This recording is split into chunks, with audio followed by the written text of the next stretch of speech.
നമസ്കാരം സുഹൃത്തുക്കളെ. ഒരു പ്രധാനപ്പെട്ട വീഡിയോ ആണിത് ഞാൻ പറയാൻ ചെയ്യുന്നത്. അതായത് മമ്മുവോ അങ്ങനെ എന്തൊരു പേരുള്ള ഒരു ഞരമ്പ് രോഗി. അവനൊരു ചാനലിലിരുന്നിട്ട് അവിടെ അവതാരികൾ പറയുന്നുണ്ട്. ഓരോ ഇൻ്റർവ്യൂ നടത്താനായിട്ട് ഓരോ അവതാരികക്കാരൊക്കെ ചാനലുകാർ ഓരോ ആൾക്കാരെ വരുമല്ലോ. കുറേ വിവരമില്ലാതെ കുറേ പൊട്ട ഊളകൾ എന്ന് പറഞ്ഞാൽ ഇവനൊക്കെ ശരിക്കും ഞരമ്പ് രോഗികൾ തന്നെയാണെന്ന് തന്നെ പറയണം. അങ്ങനെ പറയാൻ പറ്റത്തുള്ളൂ. കാരണം നമുക്ക് യാതൊരു രീതിയിലും അംഗീകരിക്കാൻ പറ്റാത്ത കാര്യങ്ങളാണ് അവൻ അവിടെ ഇൻ്റർവ്യൂവിൽ പറയുന്നത്. അവതാരിക അവിടെ ഇരുന്ന് ചിരിക്കാൻ അവളും ഏകദേശം ഈ ഞരമ്പ് രോഗിക്ക് സമമായിട്ടുള്ള ഒരു രീതിയാണ്. കാരണം എന്താണെന്ന് വെച്ച് കഴിഞ്ഞാൽ ഇവൻ ഈ ഒഴിവ് ടൈമിലൊക്കെ എന്ത് ചെയ്യും? അപ്പോൾ ഇവൻ എന്തോ ജോലിയൊക്കെ ചെയ്യുന്ന ആളാണ്. അപ്പോൾ ഇവൻ കുളിസയും കാണുമെന്ന് പറയുന്നത്. അയലക്കത്തുള്ള പെണ്ണുങ്ങളുടെയും മറ്റുള്ളവർ. ഇനി സ്വന്തം ഉമ്മയും പെങ്ങന്മാരും ഇരിക്കുമ്പോൾ അവരുടെ തന്നെ കാണുന്നുണ്ടോ എന്നുള്ള അറിയത്തില്ല.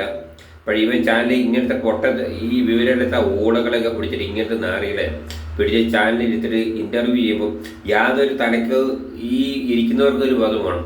എന്നിട്ട് ഇവൻ പറയുന്നത് കേട്ടിട്ട് ഇവളിരുന്ന് ചിരിക്കുക. ഇവൻ ഇങ്ങനെ പറഞ്ഞ് സൂചിപ്പിക്കുക, ഇവൾ ചിരിക്കുന്നു. ഇവൻ സൂചിപ്പിക്കുക, ഇവൾ ചിരിക്കുന്നു. ഇവൻ സൂചിപ്പിക്കുക, ഇവൾ ചിരിക്കുന്നു. ഇത് തന്നെ പരിപാടി. അവക്കിട്ട് വേണം ആദ്യം തല്ലാൻ ഈ ചാനൽ അവതാരികയ്ക്കിട്ട്. എന്നിട്ട് വേണം ഇവനിട്ട് കൊടുക്കാൻ പറ്റുള്ളൂ. ഇവനൊക്കെ ഇങ്ങനെ ഈ ഉണ്ടാക്കി ഇങ്ങനെ വിട്ട് ഇവൻ്റെ തന്തേനെ തള്ളേനെ വേണം പറയാനായിട്ട്. കാരണം മക്കൾ ഏത് രീതിയിലാണ് ഏത് വഴിക്കാൻ പോകണമെന്നുള്ള ഇവർക്ക് ചിന്തിക്കാൻ സമയമില്ല. ഇവർ പറയാനായിട്ട് അവർക്ക് നിൽക്കാൻ സമയമില്ല. അവർ കേൾക്കത്തുമില്ല. അങ്ങനത്തെ ഒരു രീതിയിലാണ് ഇന്നത്തെ കാര്യങ്ങൾ നടക്കുന്നത്. മനസ്സിലായില്ലേ? ഈ ചാനലുകാരിക്കിട്ട് ഇവള് ഒരു ഇൻ്റർവ്യൂ 2 ഇൻ്റർവ്യൂ ഒക്കെ നടത്തുമ്പോൾ ആൾക്കാരുടെ സംസാര രീതി ഇവൻ്റെ ഇന്നും സംസാര രീതി പന്തിയില്ലാതെ തോന്നുമ്പോൾ എണീറ്റ് പോകാൻ പറയണം. നിങ്ങൾ കാറ്റുള്ള ഇൻ്റർവ്യൂ ഇവിടെ എടുക്കാൻ താല്പര്യമില്ല എന്നുള്ളത് പറയണം. അതുപോലും ചെയ്യാതെ അവൻ പറയുന്ന ഇരുന്നിട്ട് കേട്ടിട്ട് കിളിക്കുക. അതുകൊണ്ടിട്ട് കിളിക്കാൻ കുറേ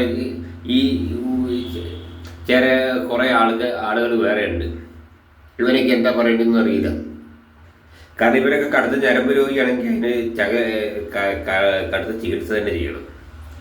കാരണം ഇവൻ്റെ വീട്ടുകാർ തന്നെ ചിലപ്പോൾ ഇത് കാണുന്നുണ്ടാവും ഈ TV കൂടി. അവർക്കറിയാവില്ല, അവർക്കും ഇതിൻ്റെ അവമാനമില്ലേ.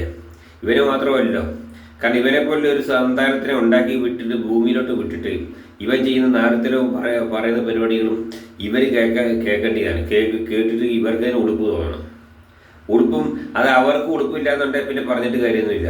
ആരോടും പറഞ്ഞിട്ട് കാര്യമില്ല. പിന്നെ അല്ലെങ്കിൽ നാട്ടുകാർ കൈവെക്കേണ്ടി വരും. നാട്ടുകാർ കൈവച്ച് കഴിഞ്ഞാൽ ചിലപ്പോൾ ഇവൻ ബാലൻസ് ബാക്കി ഉണ്ടാവുമെന്ന് തോന്നുന്നില്ല. അല്ല ഇവനെ കൈയും കാലും തല്ലുപിടിച്ച് മൂലക്കിട്ടിട്ട് ചെലവിന് കൊടുക്കാം. ഇവൻ ഇങ്ങനത്തെ ഊളത്തിൽ അവൻ്റെ മുടി ഞാൻ തെറി പറയുന്നില്ല. അവൻ്റെ ഒരു സൈഡിൽ മുടി വടിച്ചിട്ട് ഒരു സൈഡിൽ ഇങ്ങനെ ഇതാക്കിയിട്ട് ഒരു പാഷനാക്കിയിട്ട് ഇവനെ മറ്റേ തൊപ്പി എന്ന് പറഞ്ഞിട്ട് ഒരു യൂട്യൂബർ ഉണ്ടായിരുന്നു, ഒരു നാറി. അവൻ്റെ ബാക്കിയാണ് ഇവൻ. അവൻ്റെ ശിങ്കിടിക്കാരനൊക്കെയാണ് ഇവൻ.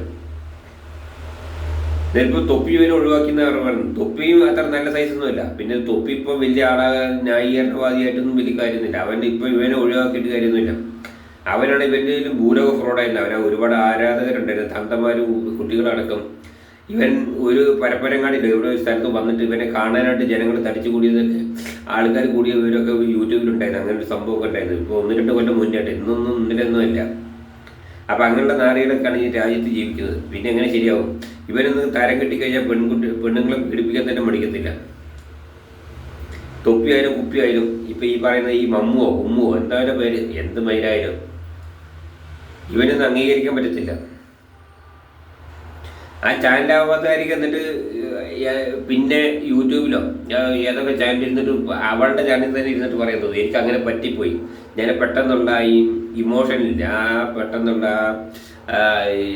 ഇതിൽ ഞാൻ അങ്ങനെ അതിൽ ഇൻ്റർവ്യൂവിൽ അങ്ങനെ നിന്നുപോയി, അവിടെ ഇരുന്ന് ലയിച്ചു പോയി അതിൽ.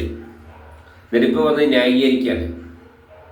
ന്യായീകരിച്ചിട്ടൊന്നും കാര്യമില്ല. ചെയ്യാൻ പറ്റാവുന്നത് പറ്റി. നിങ്ങൾ ആദ്യം ശ്രദ്ധിക്കേണ്ടിയിരുന്നു. നിങ്ങൾ ഇൻ്റർവ്യൂ ആണ് എല്ലാതും ഇങ്ങനെയുള്ള കാര്യങ്ങളൊന്നും ഇൻ്റർവ്യൂ എടുക്കരുത്. ആദ്യം ഒരു വ്യക്തി വരുമ്പോൾ അവൻ്റെ ഡീറ്റെയിൽസ് ഉണ്ട്, അവൻ്റെ ബാക്ക്ഗ്രൗണ്ട് എന്താ, ഇവൻ എന്തൊക്കെ ഇൻ്റർവ്യൂ എന്തൊക്കെ നിങ്ങൾ പറയാൻ പോകുന്നത്, എന്തൊക്കെ ചെയ്യേണ്ടത് അത് ആദ്യം ചോദിച്ച് മനസ്സിലാക്കി. എന്നിട്ട് ഇൻ്റർവ്യൂ എടുക്കാം. ഇങ്ങനത്തെ വർത്താനങ്ങൾ ഇവന് എല്ലാവരും പറഞ്ഞത് പൊട്ടന് എന്ന് പറഞ്ഞു. പക്ഷേ ഇവനതല്ല. ഇവൻ്റെ സൂക്കേട് ഞാൻ പറഞ്ഞില്ല, ഈ രോഗം തന്നെയാണ്.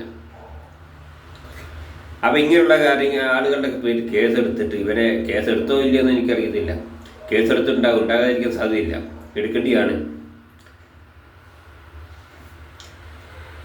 കാരണം നാളെ ഇതുപോലുള്ള ആളുകൾ ഇവരെ പോലുള്ളവനെ കണ്ടുപിടിച്ചിട്ടാണ് മറ്റുള്ള പിന്നെ വളർന്നു വരുന്നത്. പലയിടത്തും പല വൃത്തികേടുകളും നടത്തുന്നുണ്ട്, സ്വയംഭോഗം നടത്തിയത് അതും ഇതൊക്കെ ആയിട്ട് ഇപ്പോൾ വാർത്തകൾ വരുന്നുണ്ട്. അപ്പം അതുപോലെ അതിൻ്റെ ഗണത്തിൽപ്പെടുത്ത ഇവന്, കാരണം ഇവന് ഈ ഒളിഞ്ഞു നോക്കുന്ന പരിപാടിയാണല്ലോ. അപ്പോൾ ഇവനെ മാറ്റി നിർത്താൻ പറ്റില്ല. ഇവനെ അവരുടെയിലൊക്കെ മുൻ പേരെടുത്ത വ്യക്തിയാണ്. ചിലർ പറയുമ്പോൾ നല്ലവനാണ്, കുഴപ്പമൊന്നുമില്ല. ചിലപ്പോൾ ചാനലിൽ മാത്രമേ അങ്ങനെ പറയത്തുള്ളൂ. ചാനൽ അവൻ അങ്ങനെ പറയാൻ പാടില്ല. ഇവരെ വിശുദ്ധനായിട്ട് കൊണ്ടു നടക്കുന്ന ആൾക്കാരുണ്ടാവും. അവരോട് എനിക്ക് പറയാനുള്ളത്, നിങ്ങളെ വേണം ആദ്യം തെറ്റാൻ. അല്ലാതെ ഇവനോടൊക്കെ എന്താ പറയാം?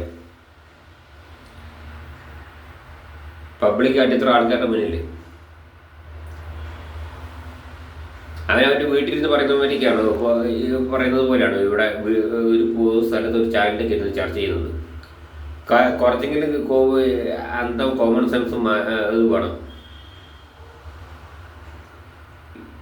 ഈ പല ചാനലുകളിൽ പല ഇൻ്റർവ്യൂ കണ്ടിട്ടുണ്ട്. എന്നിട്ട് ഇതൊക്കെ ഒരു കോമഡി ആയിട്ടോ ഒരു വ്ളോഗ്സ് ആയിട്ടോ അല്ലെങ്കിൽ എന്താ പറയുക ഫ്രാങ്ക് വീഡിയോ ആയിട്ടൊക്കെ ചിത്രീകരിക്കാനായിട്ട് കുറേ എന്നിട്ടിരുന്ന് അത് ഇരുന്ന് ചിരിക്കാനായിട്ട് കുറേ ഉണ്ടായിരുന്നു. കുറേ ആളുകളുണ്ട് അങ്ങനെ.